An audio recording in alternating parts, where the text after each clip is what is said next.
Bismillahirrahmanirrahim. Ibrahim Al-Khawwas, ulama-ulama ahli dalam yang betul-betul sering menjadi bahan para ulama memberi nasihat pada umat ini. Ibrahim Al-Khawwas, nah, beliau memberi nasihat 5 perkara ini jaga, dan 5 perkara ini adalah obatnya hati, yaitu bacalah Quran dengan tadabbur. Nah, misalnya kalau sekarang ini kita ingin Bapak Ibu satu cara yang sangat penting dan sangat baik, dan di zaman ini juga sangat mudah. Kalau dulu susah, yaitu baca Quran sambil kita lihat terjemahan artinya. Kan ada sekarang Al-Quran terjemahan per lafaz. Banyak, dulu susah dapatkan yang seperti itu. Sudahlah susah, kalaupun ada mahal. Nah, sekarang ini mudah di mana-mana. Baca Quran sambil merenungi makna. Kita kan bukan orang alim, kita bukan ustadz, maka bisa kita usaha seperti itu. Sehingga ketika membaca Al-Quran dengan tadabbur, hati itu Quran akan menjadi obat untuk hati kita. Di antaranya lagi khala'ul batni, kosongkan perut. Ini diarahkan oleh para ulama dengan memperbanyak puasa, atau paling tidak kehidupan dalam hari-harian itu jangan diisi dengan perut terlalu kenyang. Wa qiyamul lail, bangun malam hari untuk sholat tahajud.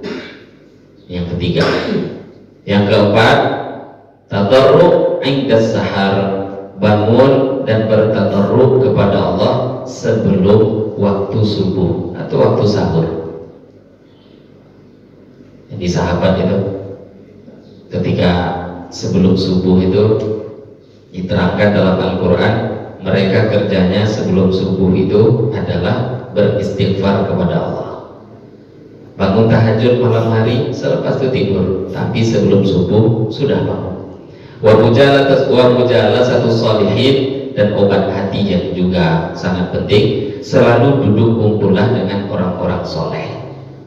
Kumpul dengan orang soleh penting. Bapak Ibu, dulu Nabi, beliau ketika berada di salah satu rumah istri beliau, kemudian turun ayat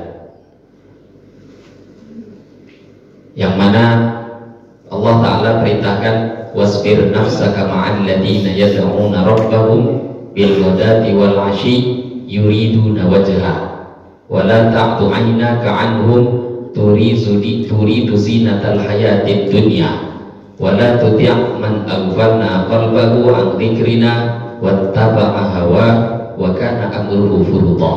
Ayat ini turun, maka Nabi SAW keluar rumah.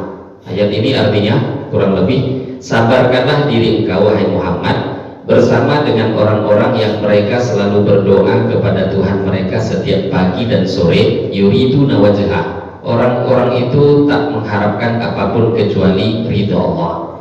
Dan jangan engkau palingkan wajahmu dari mereka, malah engkau perhatian pada orang-orang yang hanya cinta dunia.